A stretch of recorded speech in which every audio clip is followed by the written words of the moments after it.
Este es el podcast La Sacó del Estadio con Kenny Garay y Dani Marulanda. Presenta Andrés Nieto Molina.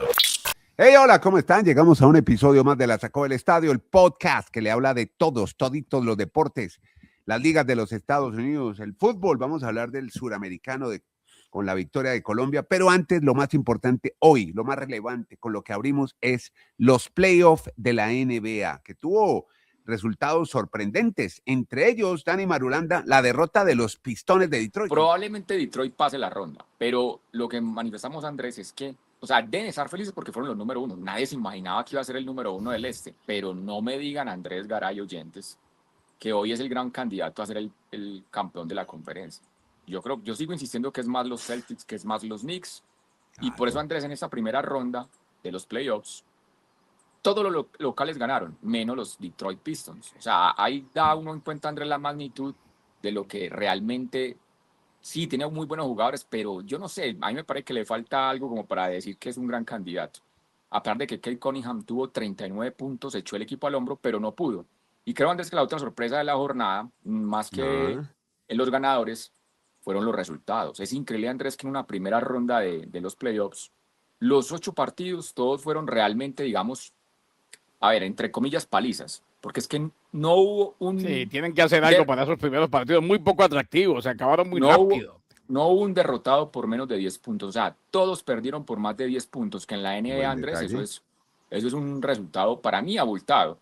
Entonces sí fueron partidos realmente en ciertos momentos ya que se volvieron aburridos, pero lo que dice Garay, que es muy coherente, apenas estamos arrancando, muchas cosas podrán pasar, pero bueno, el primer fin de semana de cada partido de playoff de la NBA realmente, pues no generaron cosas muy emocionantes, si lo podemos concluir de esa manera. Y me lo preguntaba Andrés, sobre todo para hacer el paralelo y que no se nos olvide, tiene toda la razón.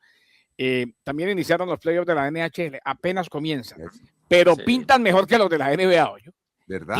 Tienen unos duelos, vean, les recomiendo. A ver, cuéntame. El de Boston enfrentándose a los Buffalo Sabres. Lo que está pasando en Buffalo con ese equipo, están enloquecidos. Ganaron el primero y fue una locura.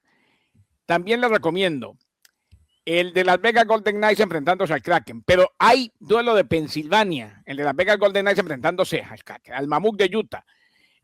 También hay duelo de Pensilvania, se lo recomiendo. Los Flyers de Filadelfia enfrentándose a los Pingüinos de Pittsburgh, la batalla de Pensilvania. Y ojo, porque el primero se lo ganó Montreal, los Habs, los Canadiens, al Lightning de Tampa Bay. Pintan muy, pero que muy bien los playoffs de la NHL. Oiga, ¿y Panthers qué? ¿Volaron? ¿No entraron? No, ya por eso tengo la camiseta, para recordar un equipo que ganó 2 consecutivos, pero no le alcanzaba. Era muy difícil llegar a los playoffs un tercer año, sobre todo que tuvo una cantidad de lesiones. Ese equipo en esos 2 títulos se pegó una desgastada impresionante, pero claro, ganó 2 títulos consecutivos, el triplete era muy difícil. No le alcanzó la gasolina para una tercera temporada. La sacó del estadio. Bueno, pero volvamos otra vez a la NBA, Kenny, porque usted ya tiene finalistas para el MVP de la NBA. ¿Quiénes son? Me acordé del gran Marulanda, porque el otro día hablamos de la elegibilidad y demás. Y él decía, bueno, en todo caso sean elegibles o no es muy complicado que lo ganen. Víctor Wembanyama se unió a Shai Gilgeous-Alexander, que es jugador del canadiense, y Nikola Jokic como finalistas al premio al más valioso de la temporada. Gilgeous-Alexander, que promedia 31 puntos por juego. Lo de Wembanyama, bueno, promedia 25 puntos y definitivamente ya está dando todo lo que se esperaba. Jokic ya ha ganado el premio en 2 ocasiones. Es el primer jugador en liderar la NBA, tanto en asistencias como en rebotes. De ahí saldrá el más valioso de la temporada en la NBA. Los finalistas a novato del año, por ejemplo, son Cooper Flag de los Mavericks de Dallas, Con Nuepel de los Hornets de Charlotte, el que fue roommate, el que fue compañero de cuarto de Cooper Flag, precisamente cuando estaban en Duke, y por otro lado, BJ Edgecombe de los 76ers de Filadelfia. O sea, que afuera Doncic, ¿y cuál fue el otro que hablamos en el podcast anterior? Sí, Doncic no está. Y Cunningham. O sea, los 2 jugadores que no cumplían la norma de los... Exacto, por eso me acordé. Porque usted dijo en ese momento, bueno, les dieron la elegibilidad, qué bueno, pero no van a ser seleccionados. pero Sí, no van a van. ser. Bueno, Wembanyama, Gilgeous Alexander y Jokic, los elegidos como finalistas, la tripleta. Se me quedó un facto de la NBA. LeBron James, Sí. el jugador más viejo de la NBA, 41 años, Sí. ganó, hizo doble y su hijo jugó 5 minutos. James Jr. Así que Es lo mejor, dato fue lo para la mejor historia del de fin los de semana en los playoffs. Qué bueno que lo trae a colación. ¿No? Imagínate, Andrés, Sí. cómo están los playoffs, que los partidos están tan dominados al final que hasta ponen a jugar los hijos Claro. de las estrellas de la NBA. Hay Garay, que ¿qué decir tanto que le- Lakers está jugando la serie con los Rockets de Houston. Podcast La Sacó del Estadio. La semana pasada estuvimos hablando aquí en este podcast de los equipos que más invierten en la MLB.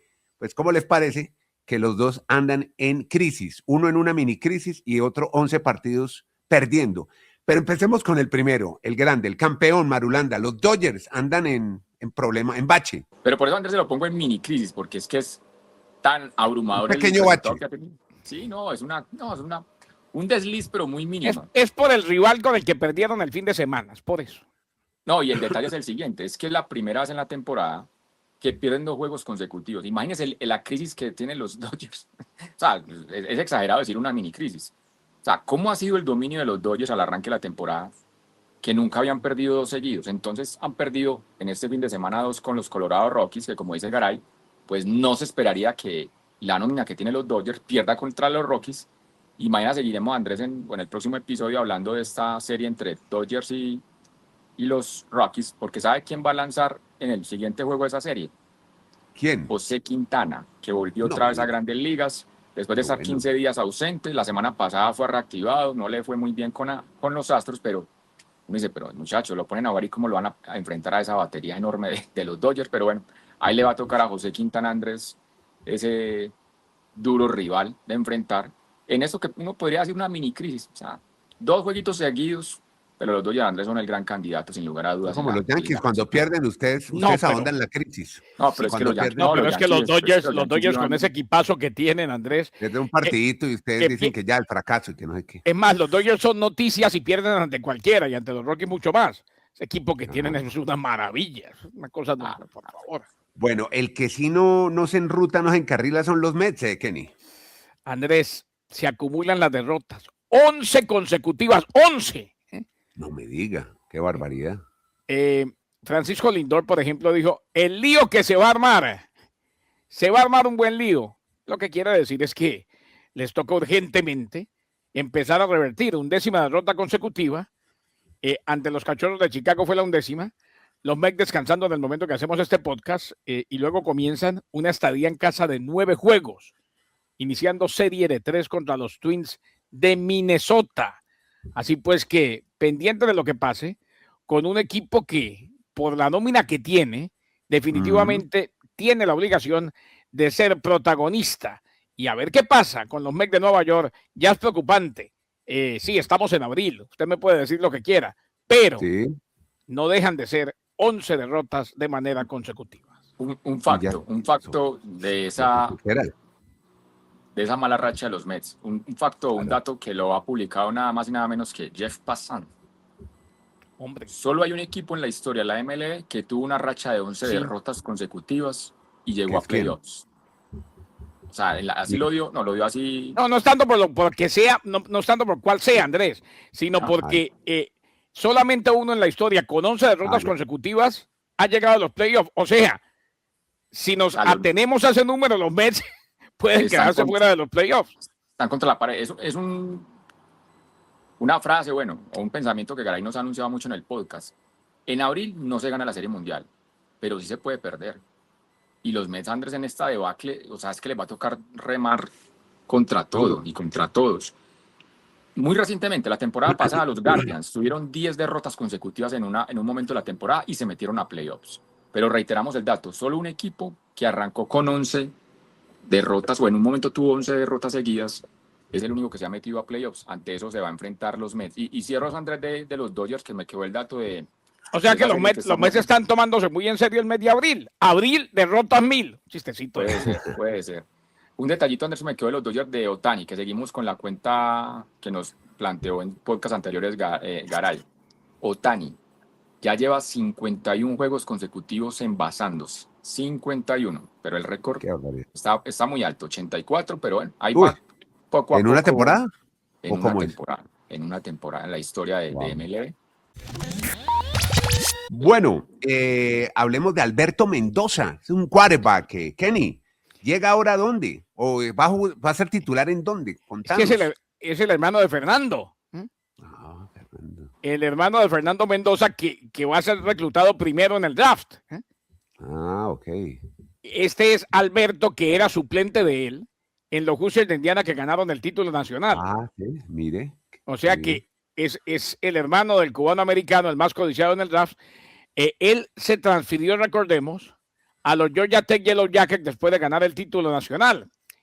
Y resulta que todo parece indicar, de acuerdo a lo que habían visto, que va a ser el titular. Alberto es el indicado, entrecomillado, afirmó el entrenador en jefe Brent Key, consultado sobre el grupo de mariscales de campo de los Yellow Jackets de Georgia Tech. Alberto Mendoza fue nombrado capitán ofensivo para el encuentro de primavera, no decepcionó, 12 de 16 pases, un total de 148 yardas y un touchdown. Ahí está el otro Mendoza. Habrá que ver qué tan bueno es como titular, pero bueno, ¿qué tal ver dos cubanoamericanos de Miami en la NFL al mismo tiempo y los dos dominando el español? Sobre todo Alberto, que lo habla bastante bien, aunque pues con cierto acento, ¿no? Y Garay, es menor, ¿no? Este menor, Alberto. El menor. Y usted que hace énfasis, Garay, en Miami. Sabe que a mí me da por pensar que Fernando Mendoza hubiese sido su sueño jugar con los Miami Dolphins. Ese chico Yo también creo. Ese chico ama todo lo de Miami. Y vamos a contar este detalle. Muchos se sorprendieron cuando él determinó que no va a ir al draft el jueves ya de esta semana, el 23 de abril. No va a estar presente en Pittsburgh para ser, pues, aparentemente seleccionado, o casi que seguramente seleccionado como el número 1 del draft, que va a estar bien en Miami, en su casa, con su familia. Entonces uno dice, bueno, sí, es una decisión bonita, pues los padres siempre se esforzaron por él, pero ¿por qué sí va a ir a ver los Marlins esta semana? Bueno, es que él está ahí también cerquita. Claro, que está al lado de la casa. Pero es lo que yo digo, Andrés. Garay ha sido invitado a hacer un lanzamiento de honor en un juego de los Marlins en esta serie que van a tener contra los Cardinals de San Luis. Y está feliz. Ha posteado todo eso en redes, Fernando Mendoza, de que va a estar haciendo el primer lanzamiento con los Marlins, que va a estar allí. Y empiezan a mostrar, Andrés, imágenes, Garay, oyentes, de cuando él estaba, digo, que nada más de adolescente, iba y acompañaba a los juegos de los Marlins. O sea, es un fanático de los deportes de Miami. Yo no sé, Andrés, en cualquier momento puede que más adelante acabe en Miami.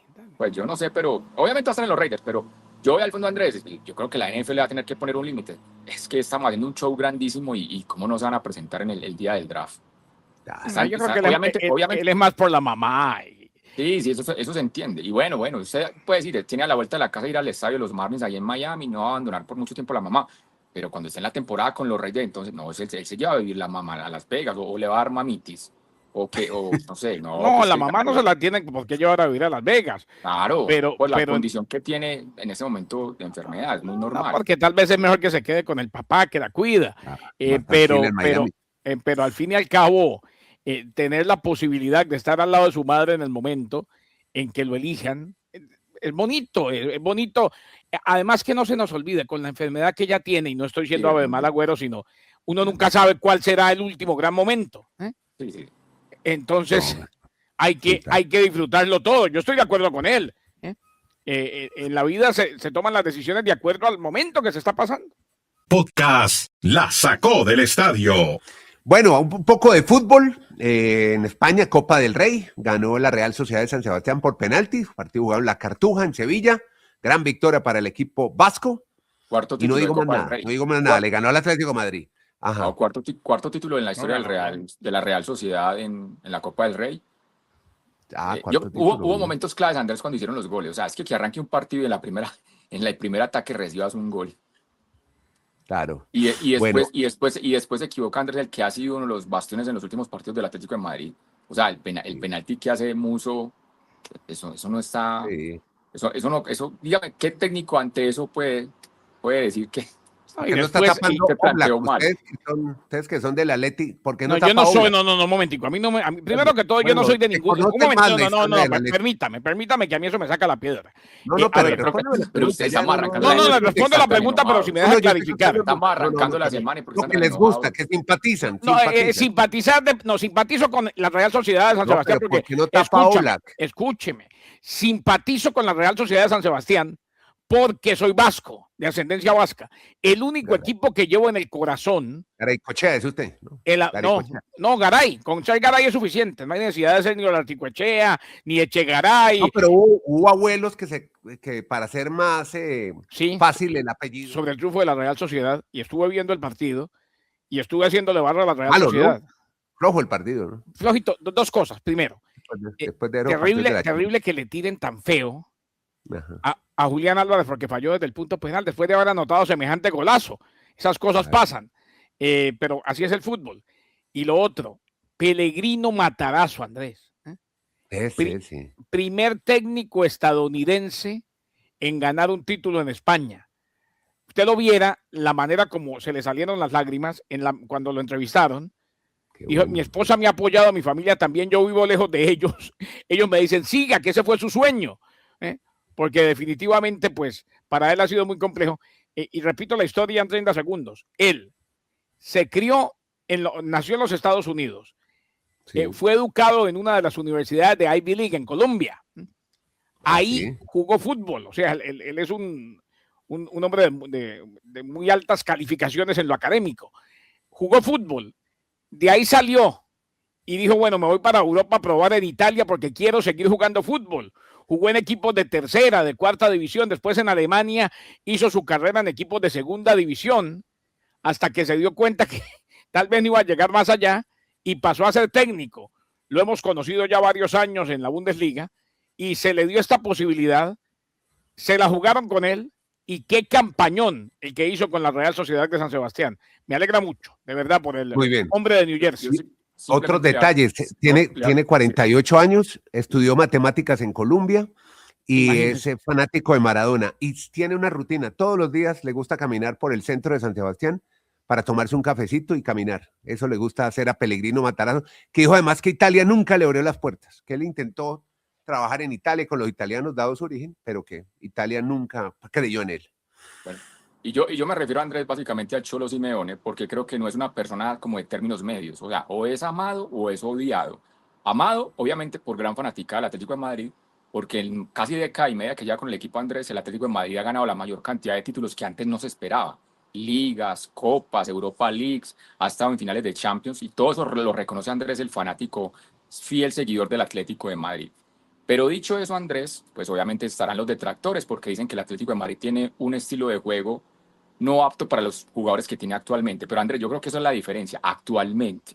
Es que si tú llevas al Cholo Simeone a dirigir al Real Madrid, a Manchester, a Milan, te obligan a jugar de otra manera porque tienen un presupuesto impresionante. Pero es que, Andrés, estamos hablando del Atlético de Madrid. El Atlético de Madrid no es el 1 ni el 2 grande de España. Entonces yo creo que con los recursos que ha tenido a lo largo de la historia, Simeone ha dado resultados para el club. Ahora sí se le exige más, porque lo que usted tiene razón, en los últimos años le han dado, como dicen los amigos españoles, la pasta. Mucha pasta. Le han dado, le han invertido, y ahí cuando usted tiene tanta inversión, pues obviamente está obligado a mejores resultados. Pero creo que, Andrés, esa es la posición que hay, creo que con el Cholo. Y decir rapidito, no se nos olvide lo de Mikel Aramburu, el venezolano, ¿no? Recordemos que los abuelos de él son donostiarras, migraron a Venezuela y él les prometió que volvería al equipo de su tierra y allá está jugando y campeón con la Real Sociedad. Han sido varios. Marín, el que anotó el penalti definitivo, era alcanzapelota, recoge bolas del equipo y 6 años después, o sea, en la temporada cuando habían ganado por última vez la Copa del Rey y 6 años después, pues les da el penalti del título nuevamente de Copa del Rey para la Real Sociedad. Es que ha habido varios venezolanos en la historia que han jugado en esos equipos del País Vasco. Acuérdense de Amorebieta, que jugó en un equipo donde es más difícil todavía. El central que estuvo en el Atlético de Bilbao y que le anotó un gol histórico para Venezuela en un triunfo ante Argentina en eliminatorias. Amorebieta. Bueno, Bueno, mire, cerremos con el otro sub-17. detalle antes de hablar del gran Consternado. momento deportivo de este podcast, que es la Selección Colombia Sub-17, es la Liga Premier, que se apretó con la victoria del City, le ganó 2-1 al Arsenal en su casa y se puso con un partido menos a 4 puntos, es decir, si gana el 3 City a a 3. 3, sí. Ah, sí, Si lo gana, queda de 67. primero. Si lo gana, 69, queda de sí, primero 70. el City. Sí, ¿por qué? ¿Por golaveraje o qué? Sí, por la diferencia de gol. Si O gana sea, por ya 2 de aquí en tantos, lo Tiene pasa. más adelante, goles el City, tiene más goles el City, sí, de señor. aquí en Tiene adelante, el 29. único de los dos que depende de sí mismo es el City. Del City. Exacto. Bueno, muy bien por No, Guardiola. Ahí Arsenal puede, también. Sí, sí. ojalá gane el Arsenal, pues quisiera yo porque se lo merece ahí. Pero bueno. Y cerremos ya, parémonos, pongámonos de pie el himno de Colombia, porque Colombia hace 33 años no gana este título suramericano. Marulanda, bien por Colombia en Paraguay, ahí en el jardín de la casa de Alejandro Domínguez, porque ese es como el jardín ahí donde juegan. Quieto. Es un estadio para Usted no ha muchachos visto que está el sub-18. edificio de la Conmebol y dar una Sí, cancha pero de fútbol y Es juegan un un torneo. estadio Hay para, que es un mencionarle estadio que- para equipos sub-17, No, nieto. pero pero en ese, pero hay 40 personas caben ahí. hay O que sea, ver que va en ese más jardín de gente la al casa, campo de gol de Marulanda. que en ese Ajá. jardín de la casa hay que pagar los servicios de la energía. O sea, como en una No, y final no lo Andrés pagó. sub-17 se va a ir la Ayer luz. les O sea, cortaron la luz. No ha pagado Domínguez. hubo un momento la en el luz. partido más de 15 minutos sin juego. Pero dicho todo esto, Andrés, de la sub-17, si nos retrocedemos a 1993, cuando Colombia había ganado por única vez hasta este domingo el sudamericano sub-17, recordemos que ese se jugó en Colombia, en el eje cafetero, y apareció un tal Ronaldo de Brasil. O sea, el verdadero fenómeno. Ronaldo jugó ese suramericano acá en tierras colombianas, en el eje cafetero, y a la postre pues pasó a ser una figura mundial para la selección Brasil, ganando el Mundial del 2002, obviamente en la categoría mayor. Traigo eso a recuerdo, Andrés, porque básicamente los sub-17 es para ver qué jugadores Traiga a esto a futuro, colación, como dicen los periodistas deportivos. Traigo Sí. esto a colación. para que en un tiempo estemos hablando de esos chicos del 2026, a dónde podrán llegar. Hay jugadores interesantes en el equipo, Andrés, y lo sorpresivo es los resultados. O sea, es que Colombia le ganó por primera vez por 3 goles de diferencia a Brasil en esa categoría en un suramericano. Y en una final ganarle 4-0 a Argentina. Esto es impensado, Andrés, que Nunca se había dado en Colombia la se haya vida. ganado ese mundial y de esa manera tan contundente. Entonces, bueno, una generación que Goleando habrá que a dos esperar potencias. cómo evoluciona. Cómo No, evoluciona. y ojo, pero sí pinta muy bien. A mí me gustó mucho la manera como lo analizó Dani y como lo vino siguiendo. Sí, se abarató mucho el hecho de que es todos los años el Mundial Sub-17, Sí. pero qué bueno porque de ahí salen muchos. Ahora, dos cosas. Hemos visto muchas veces mundiales, torneos de estas categorías como el Juventudes de Tulón, prácticamente en patios de casa. Acuérdate que en Tulón no veían entrar y salir los carros del parqueo. Y ahí también ganó Colombia. O sea, debemos entender lo de estas categorías. Germán Basílico González fue el técnico de aquel equipo que menciona Dani Marulanda, sub-17, que ganó el suramericano. Bueno, mijos, los dejo porque esto sale muy largo. Gracias a todos por estar este podcast, por seguirlo en Spotify, en YouTube, en todas las plataformas digitales, en el ecosistema digital. Gracias a todos por acompañarnos, por estar aquí en esto que se llama Garay. ¿Cómo se llama? La sacó. La sacó.